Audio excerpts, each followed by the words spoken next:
Hello students, welcome. So students, आज की इस वीडियो में हम टाइप्स ऑफ सेंटेंसेस सीखेंगे। तो चलो वीडियो को फटाफट स्टार्ट करते हैं।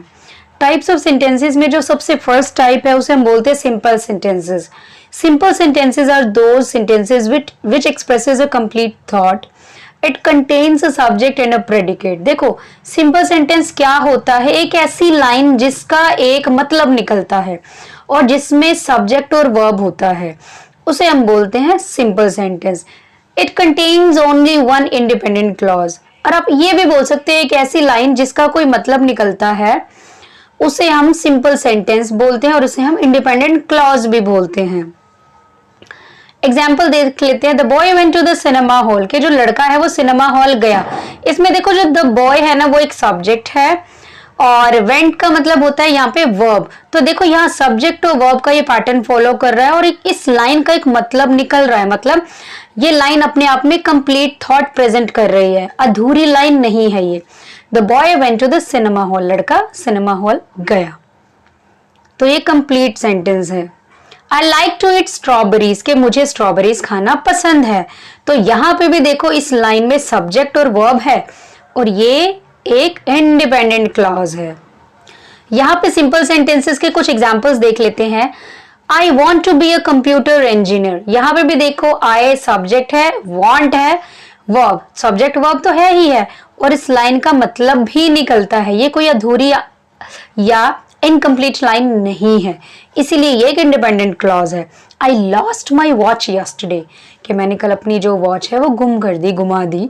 तो ये भी लाइन देखो, सब्जेक्ट वर्ब का पैटर्न इसमें भी है और ये एक कंप्लीट थॉट है, कंप्लीट लाइन है।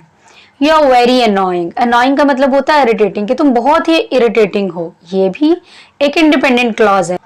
I will get my self a coffee, कि मैं अपने लिए कॉफी ले आता हूँ या ले आऊंगा। I learn English by my self, ये सब क्या है? इंडिपेंडेंट क्लॉजेज हैं। सब्जेक्ट वर्ब भी है इनके अंदर और इनके अंदर एक कंप्लीट थॉट भी है।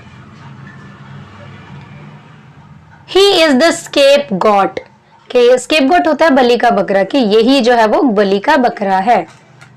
And he is misogynist, misogynist का मतलब क्या होता है? वो इंसान जो दूसरों से नफरत करता है। अब देखो, यहाँ पे जितने सारे सेंटेंसेस हमने किए हैं, इन सेंटेंसेस में क्या हमने पढ़ा है कि सब्जेक्ट और वर्ब का पैटर्न होता है और उस लाइन का एक मतलब होता है। उसे हम simple sentence versus independent clause भी बोलते हैं। जो नेक्स्ट टाइप ऑफ सेंटेंसेस है उसे हम बोलते हैं compound sentences. Compound sentences are those sentences which contains two or more independent clauses. अब देखो, क्या होते हैं कंपाउंड सेंटेंसेस? एक ऐसे सेंटेंस जिसके अंदर दो या ज्यादा इंडिपेंडेंट क्लॉजेस होते हैं। Clauses are joined by coordinating conjunction. Coordinating conjunctions क्या होते हैं? जब दो सेंटेंसेस के बीच में जो कोऑर्डिनेट करते हैं। या फिर आप इतना समझ लो, अभी हमने पढ़ा इंडिपेंडेंट क्लॉज, ठीक है। कंपाउंड सेंटेंसेस में क्या होता है? दो इंडिपेंडेंट क्लॉजेस होगी जिन्हें एक शब्द, जिसे हम बोल रहे हैं कोऑर्डिनेटिंग कंजंक्शन, वो जोड़ता है। जैसे कि यहाँ एग्जांपल्स देखिए आप। I like apples and my sister like fox nuts, कि मुझे एप्पल्स पसंद हैं बट मेरी सिस्टर को फॉक्स नट्स। देखो, आई लाइक एप्पल्स, आई का मतलब सब्जेक्ट, लाइक का मतलब वर्ब, फिर माई सिस्टर सब्जेक्ट, लाइक मतलब वर्ब। तो यहाँ पे सब्जेक्ट और वर्ब के दो अलग अलग पैटर्न है। पहली लाइन में भी सब्जेक्ट वर्ब है, जो सेकंड लाइन है उसके अंदर भी सब्जेक्ट और वर्ब है। तो मतलब जो पहली लाइन आई लाइक एप्पल्स, ये एक इंडिपेंडेंट क्लॉज है, इस लाइन का एक इंडिविजुअल मतलब निकलता है। और जो second line my sister like fox nuts, इस लाइन का भी एक मतलब निकलता है। इसलिए ये दोनों दो डिफरेंट इंडिपेंडेंट क्लॉजेज हैं और जिन्हें कौन जोड़ रहा है? एंड। इसीलिए क्या है? ये कंपाउंड सेंटेंसेस है जिसमें दो इंडिपेंडेंट क्लॉजेज को एंड जोड़ रहा है। अच्छा, यहाँ पे देखिए, we decided to visit cinema. यहाँ पे वी क्या है? हमारा सब्जेक्ट है और डिसाइडेड क्या है? हमारा वर्ब है।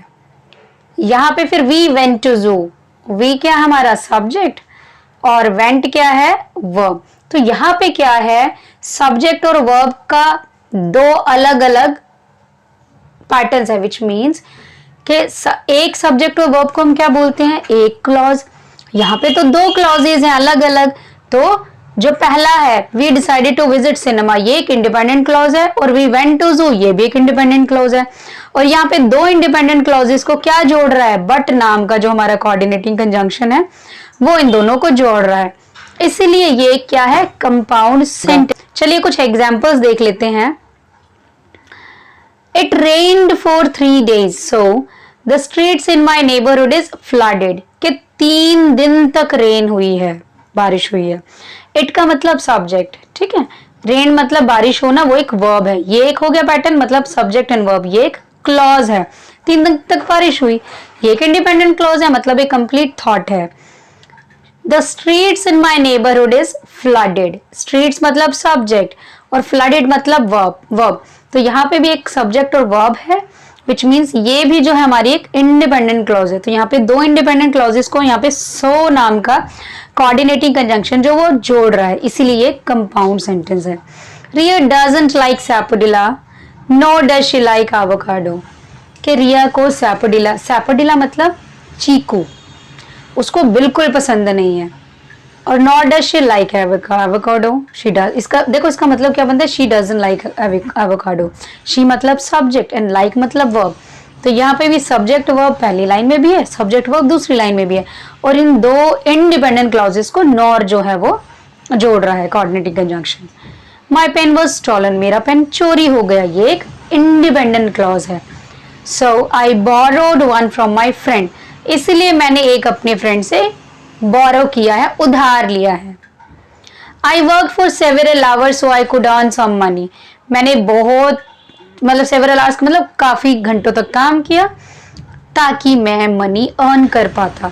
दो इंडिपेंडेंट क्लॉजेस को एक बीच में जो शब्द है वो जोड़ रहा है, जिससे उन दोनों का एक मतलब निकल रहा है। आई होप कि आपको ये क्लियर हो गया होगा। अब जो थर्ड टाइप है उसे हम बोलते हैं complex sentences. Complex sentences are those sentences it contains an independent clause and one and more dependent clause. अब देखो इसके अंदर क्या आता है, एक तो इंडिपेंडेंट क्लॉज होती है। इंडिपेंडेंट क्लॉज मतलब एक ऐसी लाइन जिसका एक इंडिविजुअल मतलब होता है। डिपेंडेंट क्लॉज का मतलब क्या होता है, एक ऐसी लाइन जो इंडिपेंडेंट क्लॉज पर डिपेंडेंट होती है। मतलब अगर इंडिपेंडेंट क्लॉज हो ही ना तो उस लाइन का कोई मतलब ही नहीं निकलेगा, मतलब अधूरी line. Dependent clause begins with the subordinating conjunction before, after, because, when, since, unless. कहने का मतलब कि जो हमारी डिपेंडेंट क्लॉज है वो हमेशा एक सबऑर्डिनेटिंग कंजंक्शन से स्टार्ट होगी। एग्जाम्पल देखते हैं। She didn't get good marks, उसको अच्छे नंबर नहीं आए। देखो अगर आप इसको मानो तो यहाँ सब्जेक्ट और वर्ब है और इस लाइन का मतलब बनता है भी उसके अच्छे नंबर नहीं आए, तो ये लाइन एक कंप्लीट थॉट प्रेजेंट करती है इस लाइन के अंदर, और इस लाइन को हम इंडिपेंडेंट क्लॉज बोल सकते हैं। बिकॉज शी वॉजंट वेल, क्योंकि वो ठीक नहीं थी। अब देखो अगर मैं यहाँ बोल रही कि वो ठीक नहीं थी तो ये एक अधूरी लाइन है, इस लाइन का इंडिविजुअली कोई मतलब नहीं बनता। अगर मैं ये बोलूंगी शी वॉजंट वेल तो आपके मन में यही थॉट आएगा, शी वॉजंट वेल मतलब क्या, क्या वॉजंट वेल, क्या ठीक नहीं थी। तो कहने का मतलब है जो ये सेकंड वाली लाइन है पिछली वाली लाइन से कनेक्टेड है, और इन दोनों को जब तक आप पिछली वाली लाइन नहीं पढ़ोगे इस लाइन का मतलब नहीं बनेगा। उसके मार्क्स अच्छी नहीं आए क्योंकि वो ठीक नहीं थी, उसकी तबीयत ठीक नहीं थी। तो जो पहली लाइन है वो इंडिपेंडेंट क्लॉज है और जो सेकंड है वो डिपेंडेंट क्लॉज है। डिपेंडेंट क्लॉज आप इतना समझ लो एक ऐसी लाइन जिसका इंडिविजुअल मतलब नहीं निकलता, वो अधूरी लाइन है। She weighted at the station unless train कम, उसने स्टेशन पे वेट किया जब तक ट्रेन नहीं आ गई। देखो उसने स्टेशन पे वेट किया, इस लाइन का मतलब बनता है, ठीक है। लेकिन अगर मैं ये बोलूं अनलेस ट्रेन कम, ट्रेन कम क्या है ना, तो ये एक अधूरा सेंटेंस है, अधूरा फ्रेज है। तो कहने का मतलब क्या है, जब तक इंडिपेंडेंट क्लॉज हमें पता नहीं होगी डिपेंडेंट क्लॉज का मतलब ही नहीं निकलेगा। यहाँ पे कुछ और भी एग्जांपल्स हैं। I didn't attend the dance class today because I wasn't well, मैंने आज डांस क्लास अटेंड नहीं की क्योंकि मैं ठीक नहीं था। अगर मैं खाली ये बोलूं, देखो पहली वाली लाइन को हटा दूं, आई वॉज नॉट वेल, अगर मैं ये बोलूं मैं ठीक नहीं था तो आपके मन में यही क्वेश्चन आएगा, क्या ठीक नहीं था, क्यों ठीक नहीं था, है ना। तो यहाँ पे रीजन जो है ना क्या है इसका कि ठीक क्यों नहीं था, क्यों नहीं, हमने ये रीजन क्यों दिया है, क्योंकि मैं डांस क्लास नहीं गया, और रीजन इसका क्या है कि मैं ठीक नहीं था, मेरी तबीयत ठीक नहीं थी। तो पहली लाइन इंडिपेंडेंट क्लॉज है और सेकंड वाली डिपेंडेंट, क्योंकि वो अधूरा है।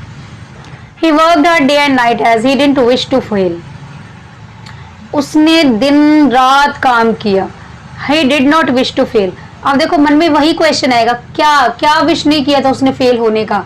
तो यहाँ पे ना आप एक चीज ये भी समझना, जो हमारी इंडिपेंडेंट क्लॉज है ना, उसका आंसर डिपेंडेंट क्लॉज दे रही है, क्योंकि वो फेल नहीं होना चाहता था. फिर he didn't wish to fail, इसीलिए उसने दिन रात हार्ड वर्क किया.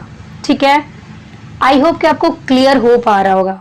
The players went home when the practice ended. अब देखो यहाँ पे हम सेकंड फ्रेज को मान के चल रहे हैं, द प्रैक्टिस एंडेड. अगर मैं ये बोलूँ द प्रैक्टिस एंडेड, तो आप भी के मन में भी आएगा क्या प्रैक्टिस एंडेड, ये तो एक अधूरी लाइन है ना, इसीलिए एक डिपेंडेंट क्लॉज है. The players went home, players अपने घर चले गए, ये एक इंडिपेंडेंट क्लॉज है. ठीक है, क्योंकि इस लाइन का एक मतलब निकल रहा है. आई होप कि आपको क्लियर अच्छे से हो रहा है. Although the employee gave an explanation of his misconduct, it wasn't accepted by his boss. कि जो एम्प्लॉय ने ना एक्सप्लेनेशन दिया है कि मेरे से ये गलत हो गया, मुझसे गलत हो गया, it wasn't accepted by his boss, के पर बॉस ने उसको एक्सेप्ट नहीं किया. अब देखो यही आ जाएगा ना, बॉस ने एक्सेप्ट क्या नहीं किया, तो कहने का मतलब है यहाँ पे डिपेंडेंट क्यों है, क्योंकि हमें इंडिपेंडेंट क्लॉज में ही इसका रीजन पता लगेगा. उस लाइन के बिना ये लाइन अधूरी है. आई होप कि आपको ये अच्छे से क्लियर हो गया होगा. फिर भी मैं आप लोगों को एक बार ब्रीफ कर देती हूँ. सिंपल सेंटेंस क्या होता है? एक इंडिपेंडेंट क्लॉज एक ऐसी लाइन जिसमें सब्जेक्ट और वर्ब का पैटर्न होता है. कंपाउंड सेंटेंस दो इंडिपेंडेंट क्लॉजेस को एक कोऑर्डिनेटिंग कंजंक्शन जोड़ता है, एक ऐसा शब्द जो दो लाइनों को जोड़ रहे हैं. और कॉम्प्लेक्स सेंटेंस में क्या होता है? एक इंडिपेंडेंट क्लॉज होती है और एक डिपेंडेंट क्लॉज होती है. डिपेंडेंट क्लॉज अधूरी होती है और इंडिपेंडेंट क्लॉज पूरी होती है. और जब तक हमें इंडिपेंडेंट क्लॉज नहीं पता होगा तब तक इंडिपेंडेंट क्लॉज का हमें मतलब ही नहीं पता लगेगा, क्योंकि वो अधूरी है, क्योंकि वो तो इंडिपेंडेंट क्लॉज पे डिपेंड है. सो गाइज, आई होप कि आपको ये अच्छे से क्लियर हो गया होगा. Thank you for watching this video. If you have any kind of doubt, you can comment down below. Thank you.